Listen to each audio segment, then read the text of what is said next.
उद्देश्य। इस पाठ के अंत में आप निम्नलिखित सीखने में सक्षम हो जाएंगे। अंतर्राष्ट्रीय व्यापार का अर्थ समझ सकेंगे। अंतर्राष्ट्रीय और घरेलू व्यापार में प्रचालन अंतरों की पहचान कर सकेंगे। अंतर्राष्ट्रीय व्यापार का कार्यक्षेत्र जान सकेंगे। अंतर्राष्ट्रीय व्यापार के लाभ पता लगा सकेंगे। अंतर्राष्ट्रीय व्यापार करने की विधियां जान सकेंगे। सरकार की प्रचार संबंधी योजनाओं का अध्ययन कर सकेंगे। अंतर्राष्ट्रीय व्यापार का अर्थ और अंतर्राष्ट्रीय व्यापार के कारण। परिचय। संचार, प्रौद्योगिकी, आधारभूत संरचना इत्यादि में विकास भौगोलिक दूरियों को कम करके विश्व के देशों को निकट ले आया है। इन परिवर्तनों ने देशों की आसानी से वस्तुओं और सेवाओं का व्यापार करने में सहायता की है। इसे आगे विश्व व्यापार संगठन WTO और प्रतिबंधित व्यापार नीतियां सुगम बनाने के लिए देशों द्वारा किए गए सुधारों से सहायता मिली है। एक तरह से विश्व एक वैश्विक गांव बन गया है। व्यवसाय अब भारी अवसरों को देखते हुए अंतर्राष्ट्रीय बाजारों में घुसे हैं। भारत भी अपने विदेशी व्यापार में वृद्धि कर रहा है और भारतीय कंपनियां अंतर्राष्ट्रीय व्यापार में निवेश कर रही हैं। अंतर्राष्ट्रीय व्यापार का अर्थ। किसी देश की सीमाओं के भीतर वस्तुओं और सेवाओं का उत्पादन और उनका व्यापार घरेलू व्यापार या राष्ट्रीय व्यापार के रूप में जाना जाता है। इसे गृह व्यापार या आंतरिक व्यापार के रूप में भी जाना जाता है। यदि यही गतिविधियां राष्ट्र की सीमाओं से बाहर की जाती हैं, तो इसे अंतर्राष्ट्रीय व्यापार के रूप में जाना जाता है। ये केवल वस्तुओं के आयात और निर्यात तक ही सीमित नहीं है। इसमें देश के बाहर कंपनियां स्थापित करना और वस्तुओं का विनिर्माण या विदेशी ग्राहकों को सेवाएं प्रदान करना शामिल है।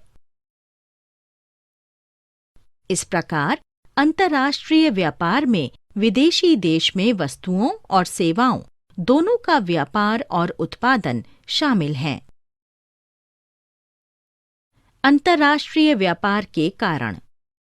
देश अपने बीच उत्पादन के कारकों में अंतर के कारण अंतर्राष्ट्रीय व्यापार में शामिल होते हैं। पूंजी, श्रम, प्रौद्योगिकी, प्राकृतिक संसाधनों की उपलब्धता आदि जैसे उत्पादन के कारक उनमें भिन्न भिन्न होते हैं। कुछ देश सस्ती दरों पर विशेष वस्तुओं और सेवाओं का उत्पादन करने में विशेषज्ञता रखते हैं और अंतर्राष्ट्रीय व्यापार बनाम घरेलू व्यापार। अंतर्राष्ट्रीय बाजार में व्यवसाय करना घरेलू बाजार की तुलना में जटिल होता है। विदेशी देश की राजनीति, सामाजिक आर्थिक गतिशीलता, सांस्कृतिक पहलू आदि वहां व्यापार का निर्धारण करते हैं। इसलिए मेजबान वातावरण के अनुसार अनुकूलन और रणनीति बनाना महत्वपूर्ण है। घरेलू और अंतर्राष्ट्रीय व्यापार करने में कुछ अंतर नीचे दिए गए हैं। क्रेताओं और विक्रेताओं की राष्ट्रीयता। यदि क्रेता और विक्रेता एक ही राष्ट्रीयता के हैं, तो व्यापार सौदा करना आसान होता है। अंतर्राष्ट्रीय बाजार में भाषा, रीति रिवाजों, दृष्टिकोण, व्यापार पद्धतियों और लक्ष्यों में अंतर व्यापार करना मुश्किल बना देते हैं। अन्य हितधारकों की राष्ट्रीयता। कंपनी के हितधारकों जैसे कर्मचारियों, पूर्तिकर्ताओं, ग्राहकों आदि की राष्ट्रीयता अंतर्राष्ट्रीय व्यापारिक वातावरण में भिन्न होती है।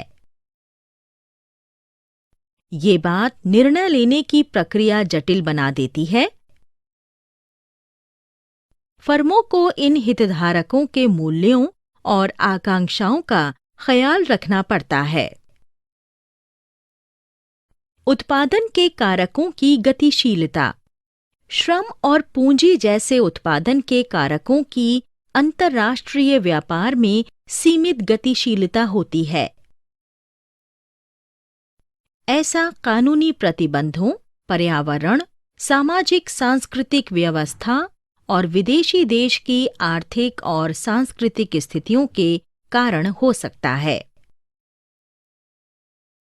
बाजारों में ग्राहक विषमता। अंतर्राष्ट्रीय बाजार में ग्राहक अपनी सामाजिक सांस्कृतिक पृष्ठभूमि के कारण विविधतापूर्ण होते हैं।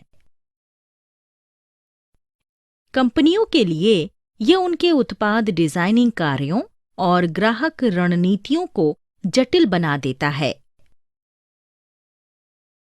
घरेलू बाजारों में इस तरह की विविधता कम होती है और आसानी से काम किया जा सकता है। व्यापार प्रणालियों और पद्धतियों में अंतर। देश की सामाजिक आर्थिक स्थितियों और ऐतिहासिक संयोगों के कारण अंतर्राष्ट्रीय व्यापार का कार्यक्षेत्र। अंतर्राष्ट्रीय व्यापार का कार्यक्षेत्र बहुत बड़ा है।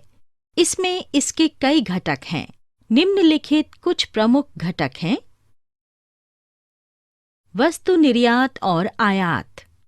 ये भौतिक वस्तुओं का निर्यात और आयात है जो दिखाई देती हैं और जिन्हें छुआ जा सकता है। इसे वस्तुओं में व्यापार भी कहा जाता है और इसमें सेवाओं में व्यापार शामिल नहीं होता है। सेवा निर्यात और आयात। इसमें अंतर्राष्ट्रीय बाजारों में व्यापार की जा रही परिवहन, पर्यटन, मनोरंजन, बोर्डिंग और आवास, संचार, बैंकिंग, बीमा इत्यादि जैसी सेवाएं शामिल हैं। लाइसेंसिंग और फ्रेंचाइजिंग। अंतर्राष्ट्रीय व्यापार पैसे के लिए ट्रेडमार्क, पेटेंट या कॉपीराइट के लाइसेंस और फ्रेंचाइजी द्वारा किया जा सकता है। सर्वश्रेष्ठ उदाहरण पेप्सी, कोका कोला और मैकडॉनल्ड्स जैसी कंपनियां हैं। विदेशी निवेश। जब कोई कंपनी या व्यक्ति वित्तीय प्रतिफल के लिए किसी विदेशी देश में धन का निवेश करती है तो इसे विदेशी निवेश के रूप में जाना जाता है। ये दो प्रकार से किया जाता है, प्रत्यक्ष और पोर्टफोलियो। प्रत्यक्ष विदेशी निवेश ये वस्तुओं का उत्पादन और उनका विपणन करने के लिए विदेशी देश में संयंत्रों और मशीनरी में सीधे निवेश करता है। प्रत्यक्ष निवेश या एफडीआई के माध्यम से निवेशक का विदेशी कंपनी में नियंत्रण हो सकता है।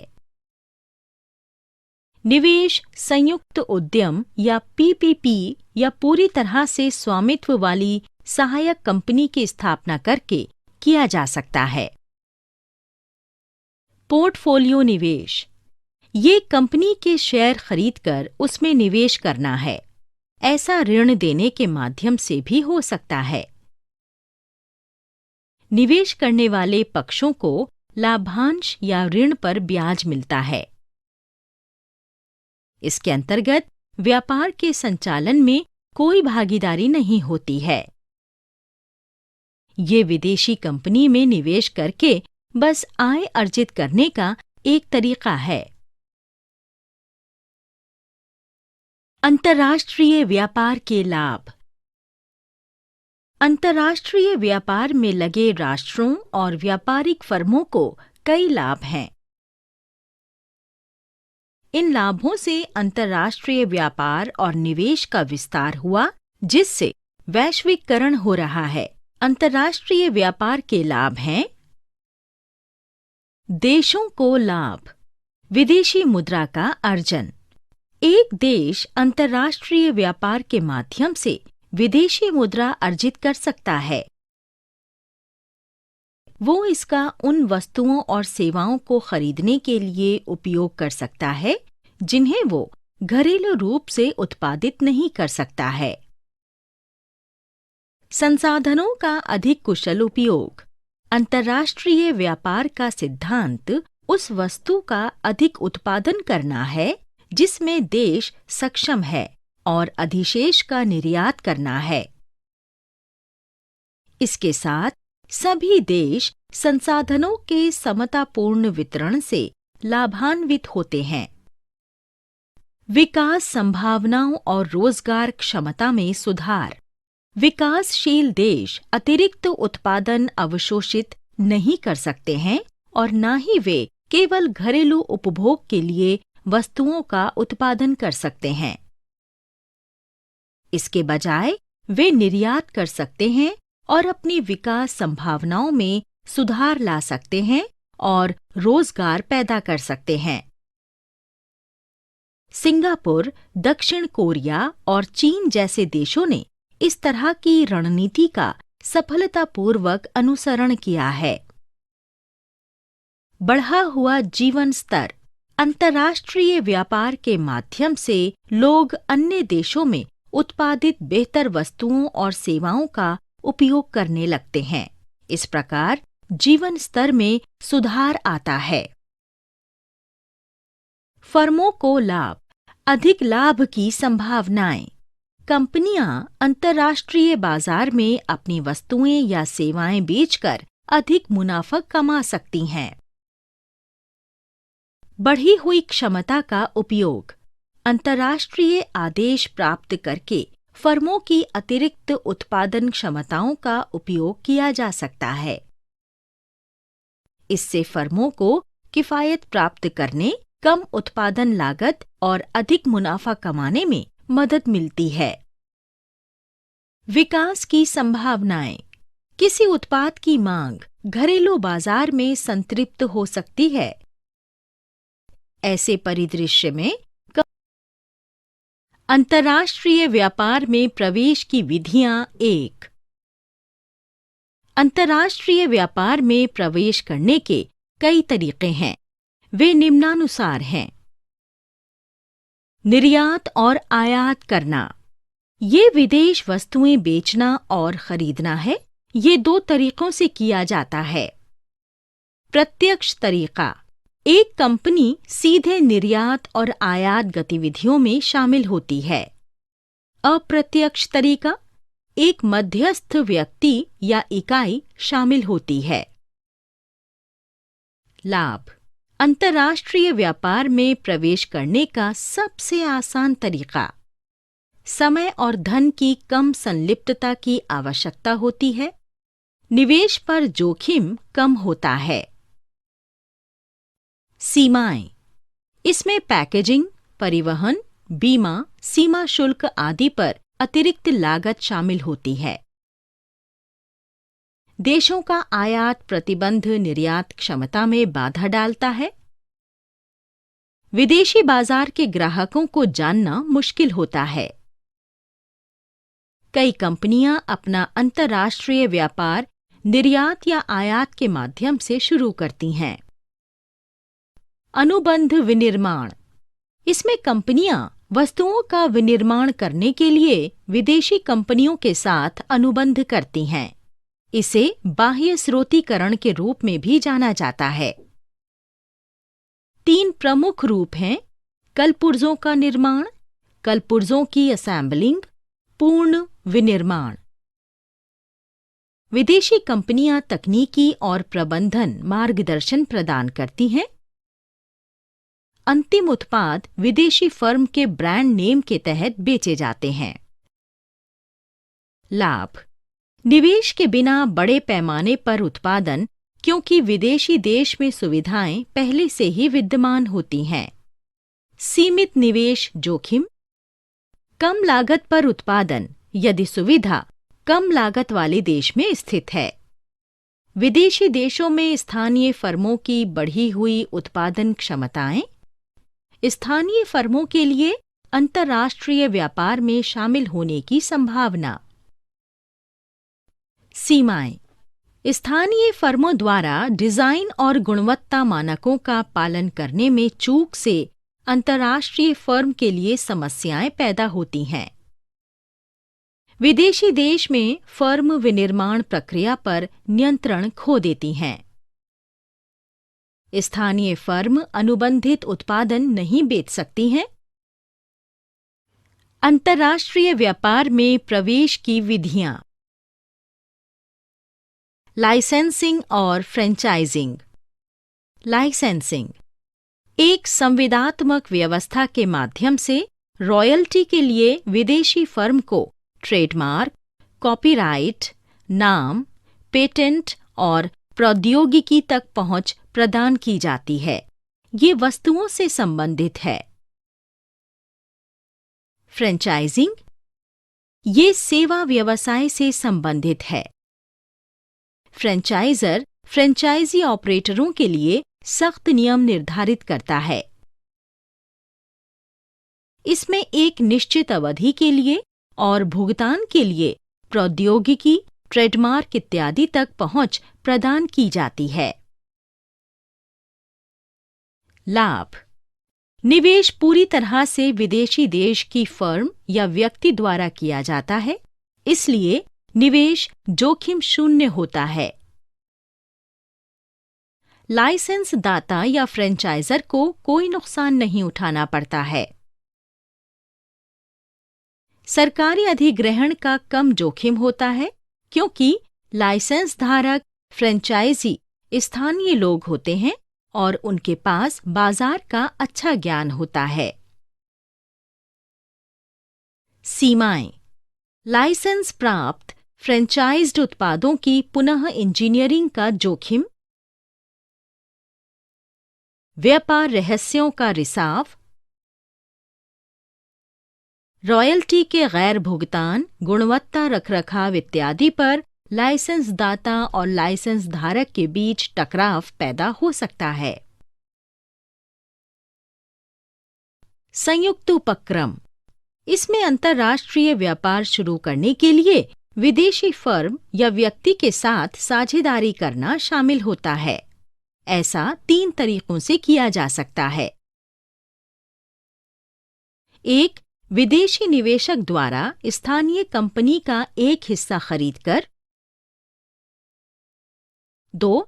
स्थानीय फर्म द्वारा विदेशी फर्म में एक हिस्सा खरीदकर। 3. स्थानीय और विदेशी फर्म द्वारा संयुक्त रूप से उद्यम का गठन करके। लाभ, इक्विटी साझा करने का मतलब विदेशी फर्म पर कम वित्तीय बोझ होता है। बड़ी परियोजनाओं को संयुक्त उद्यमों के माध्यम से कार्यान्वित किया जा सकता है। स्थानीय साझेदार स्थानीय बाजार की गतिशीलता को समझने में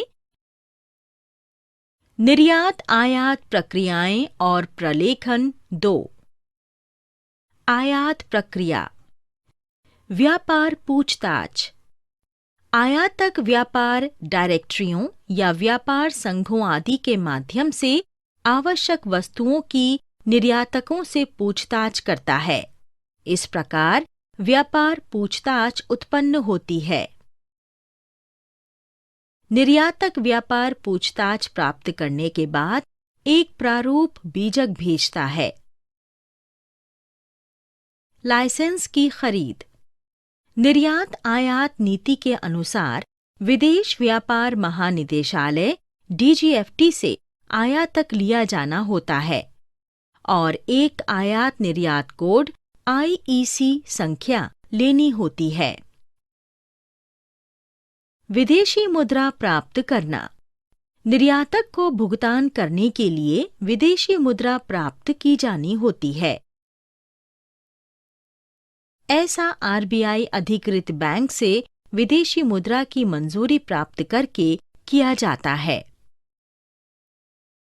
आदेश या इंडेंट देना, आयातक निर्यातक को इंडेंट या आयात आदेश देता है, जिसमें वस्तुओं की कीमत, आकार, गुणवत्ता, श्रेणी आदि पर जानकारी शामिल होती है।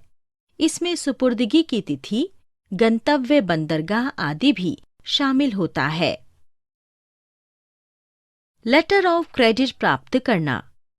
निर्यातक को अग्रेषित करने के लिए बैंक से आयातक द्वारा प्राप्त किया जाता है।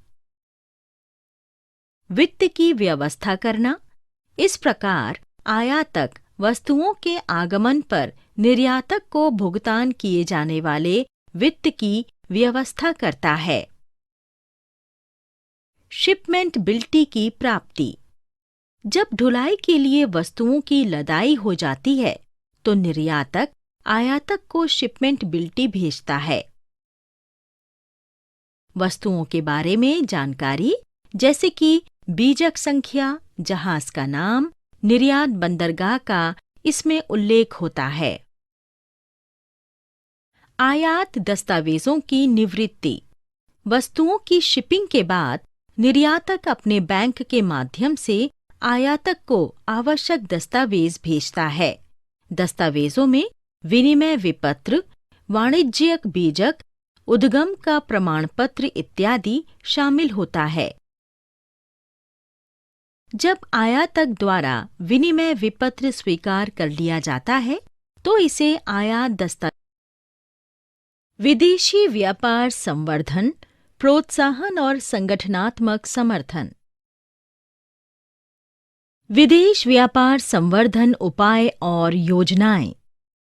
कंपनियां सरकार की विभिन्न व्यापार संवर्धन योजनाओं के माध्यम से लाभ उठा सकती हैं।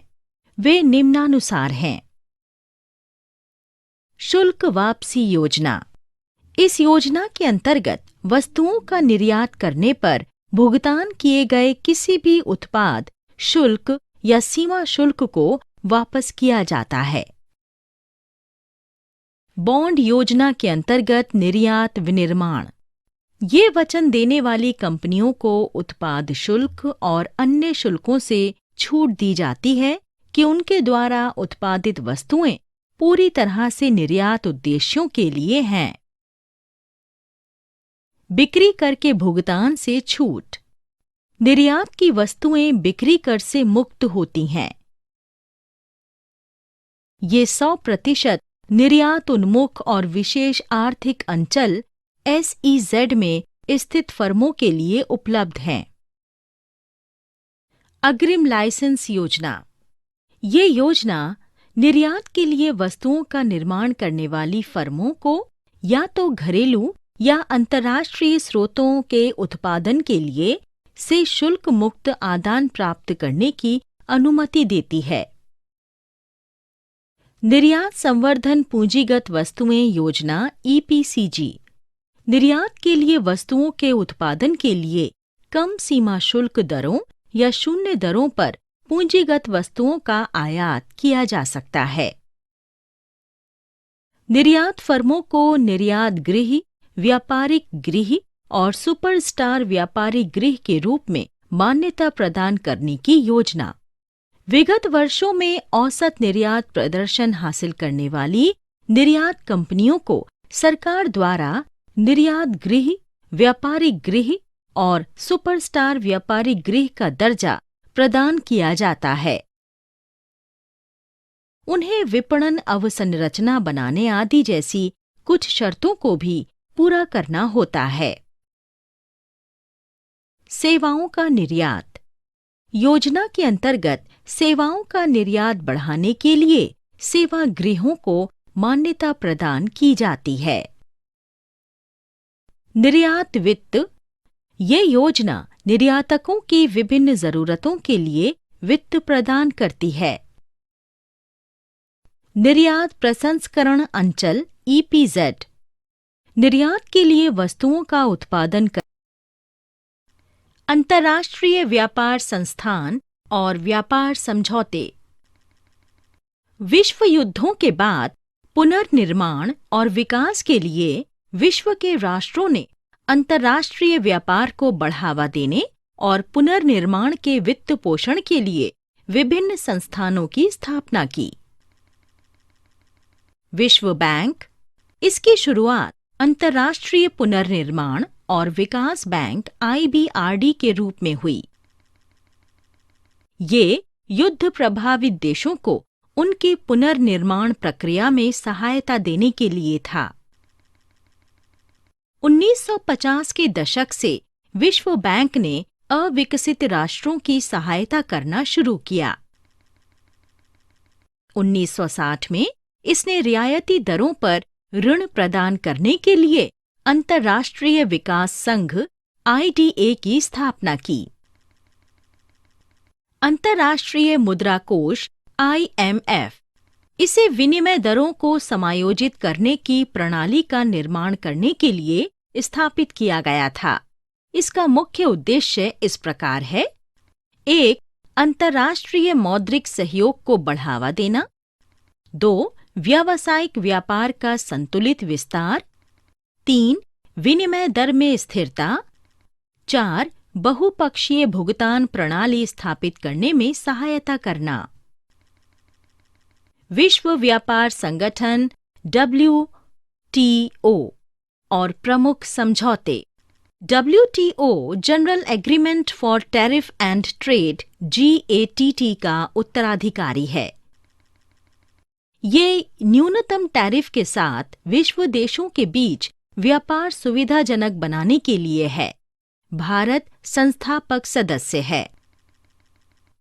उद्देश्य: टैरिफ कम करना और व्यापार बाधाएं समाप्त करना, जीवन स्तर में सुधार लाना, रोजगार पैदा करना, आय और मांग में वृद्धि करना, सतत विकास, व्यवहार्य और लंबे समय तक चलने वाली व्यापारिक प्रणाली स्थापित करना।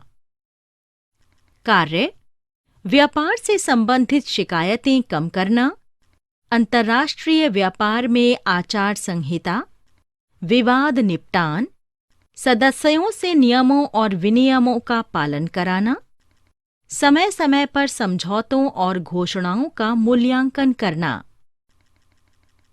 लाभ: अंतर्राष्ट्रीय व्यापार को बढ़ावा देता है, विवादों का निपटान करता है, मुक्त व्यापार के माध्यम से जीवन स्तर में सुधार।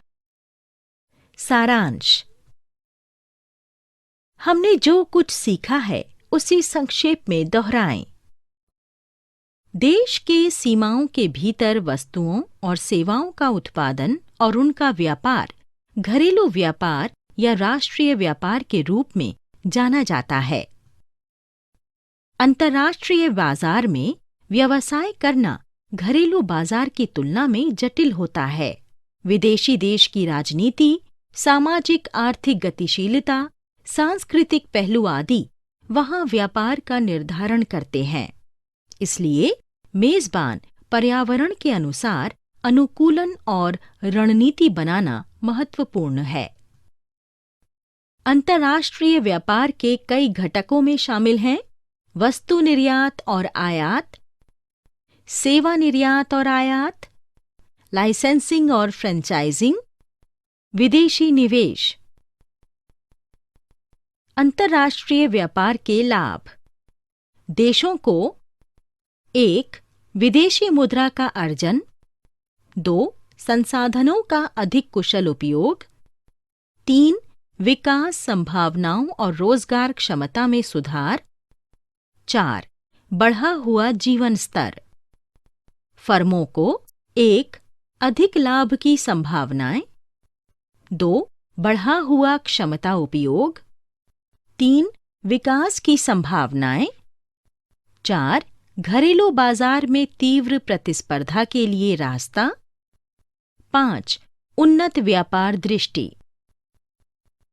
अंतर्राष्ट्रीय व्यापार में प्रवेश करने की विभिन्न विधियों में शामिल हैं: निर्यात और आयात करना, अनुबंध विनिर्माण, लाइसेंसिंग और फ्रेंचाइजिंग, संयुक्त उद्यम, पूरी तरह से स्वामित्व वाली सहायक कंपनी। निर्यात और आयात का अंतर्राष्ट्रीय व्यापार पूरी की जाने वाली विभिन्न औपचारिकताओं के साथ जटिल होता है। सरकार विभिन्न योजनाओं और संगठनों के माध्यम से अंतर्राष्ट्रीय व्यापार को बढ़ावा देती है।